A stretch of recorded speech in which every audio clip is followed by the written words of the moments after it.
with Sundar Baba in Cisternino, and Sundar met Babaji in 1979, and he's going to tell us some stories. Sundar? Bole Baba ki jai, Dambe Mata ki jai, Haidakhandi Mata ki jai. So I'm going to talk about how Babaji got me to be his devotee. I was coming the first time in March, April of '79 to visit Babaji. I was in a very deep crisis in my life, although I was successful and I had everything you want to have as a doctor and with family, and I had done also a lot of Buddhist Vipassana practice and I studied many different things already, but I hadn't had the experience of being with an avatar. I actually didn't even know what an avatar really is. And so it was a very big decision to go and see God living in the Himalaya. Because for me as a Jew, God is in heaven or maybe inside, but not in a human body. That was a very big step. So my wife Agat or Usha and my daughter Anu, we traveled, she was 4 years old, to India, and on the way already we were feeling that somebody is traveling us, somebody is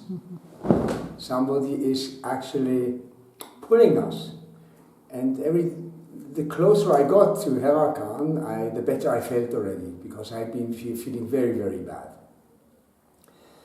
And finally walking up the riverbed and with the well-known wallas from dam side through deep waters, we arrived at Haidakhan and took baths, went up and met Babaji, who was in his afternoon kirtan and drawing of pictures, and we went there, brought him our gifts, and he first time just welcomed us, told me I'm going to be the doctor of the ashram, and then did all what he had to do with all the other devotees. And in the beginning, I had no idea what it is all about, and I was very astonished about all this devotion people were practicing and doing pranams and being shaved and having all these crazy eyes, and so it was a very strange scene for me. And actually the first moment I really got deeper into understanding what it was with Moti Bhagwan at the Chandan. After 2 days I asked Baba, you want me to do Chandan? He said, yes, you do Chandan. So I went with Moti Bhagwan, the barber, to the riverbed, and I just felt the devotion of this man and the love this man had for Babaji so deeply. It really started to touch me. How can you love a person, or how can you even be so in devotion as he was? And this was really a first big teaching and learning. And I started to consider that this maybe was something, and that it was not only dangerous to follow someone and to surrender to someone and lose yourself for all this. So the next thing was that one day after was like we were in the 9-day Navaratri, and Babaji just opened the first 2 temples on the Gufa side. Amba temple, Ram and Sita temple, Hanuman temple. And we were going down the stairs, and Babaji was coming also, and they brought a donkey or a little horse for Babaji. Suddenly he called me, and he took my blanket and put it on the horse, and he sat himself on the blanket. Then he put my little girl in front of him and asked me I should lead the horse to the other side. All this happened in a way that I started to understand that Babaji is working from a very different level than I am used that people work from. And that he himself was not in the same fears and in the same thoughts that we are. And this started to really encourage me. And slowly also walking over, I started to understand that this person, this man, he knows me better than I know myself. And that was a very interesting thought, because after that you either want to hide or you don't know what to do. because there's someone, he already knows you before he even, says a word or anything. So this was quite interesting and very challenging.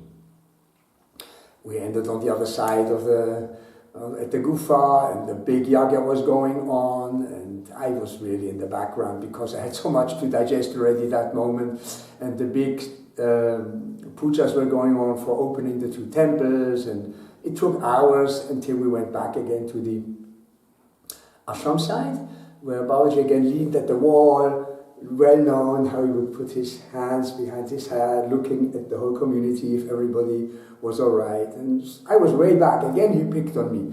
And again, he called me forth with my wife, Usha, and with myself. And so he asked me, your name?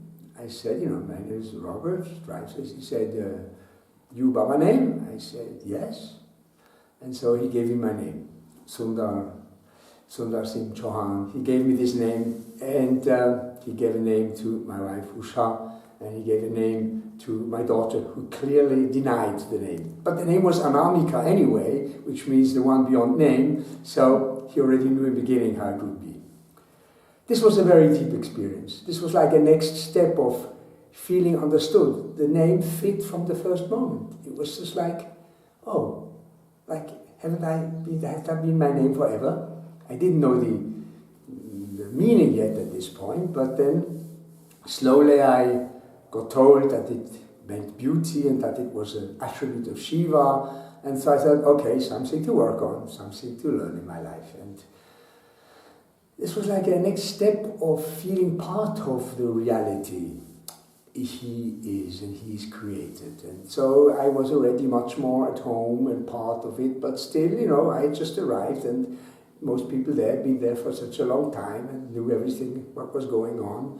The whole Hindu reality was also very foreign to me at that point. And so days went on, day or two, and after about 2 days, Lisetta, or Jankirani, and I became friends in a way. We met and we talked, and we found some common interests, and she invited me to visit her at the place she lived. Above the stairs where also Goradevi and Fakurile lived, to visit her after lunch in the afternoon. And so I went to visit her, and I sat with her. And she was telling me about the beauty of Babaji and the love of Babaji, like she does in Italian, la meraviglia, the wonder and the beatitudine, about the ananda she felt through him. And her eyes radiated that love in an incredible way. And it's like this love she had for Babaji, this talking about he being the divine, and it was just so strong. And at a certain point, believe it or not, and I was not high at all, in her eyes, in the black of her eyes, Babaji formed, the body of Babaji formed. And then he came out of the eyes. And he came, as Babaji's form, went through me and out on the other side. And it was just it. It was just, I can't explain what I experienced then. We call it something like experience of the divine, of the reality being changed. Anyway, what I did, I jumped up, and I ran down the stairs and ran to the kirtan hall, feeling somehow that he was there. And there he was sitting on the hammock, Hollywood hammock, and when I came already, he was grinning like this, and I did pranam for the first time, really from all my heart, pranam, and I asked him to have discipleship. He accepted it, and I said, Baba, I want to give you everything, and he said, slowly, slowly. So it was a very beautiful moment. So that's like the way I became Babaji's Chela. Holy Baba Ki Jai. Om Namah Shivaya.